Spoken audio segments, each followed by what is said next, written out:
nous proposons de supprimer les alinéas 7 et 8, puisque nous considérons avec beaucoup d'autres acteurs et actrices de terrain que ces alinéas, qui sont la traduction de la circulaire des colons, instaurent une distinction grave entre bons et mauvais migrants et remet en cause le principe de l'accueil inconditionnel.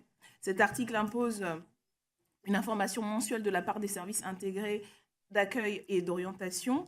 Tel que le rappelle la CIMAD, ce projet grave dans la loi la logique détestable de la circulaire du 12 décembre 2017 qui demande au SAMU social d'adresser à l'OFII la liste des personnes hébergées qui sont réfugiées ou dans l'attente de leur demande d'asile. Au lieu d'accueillir sans question ni condition des personnes démunies qui cherchent un abri pour la nuit, les travailleurs et les travailleuses sociaux devraient les contrôler et dresser des listes qui pourraient servir à leur expulsion au mépris de toute déontologie. À noter que la CNIL relève dans son avis qu'en application de l'article L. 345-2-2 du CASF, l'accès au dispositif d'hébergement d'urgence n'est subordonné à aucune condition, notamment de séjour. Elle rappelle ainsi que l'échange d'informations envisagé ne doit pas conduire à ce que le SIAO exclue du dispositif d'hébergement d'urgence des personnes pouvant en bénéficier.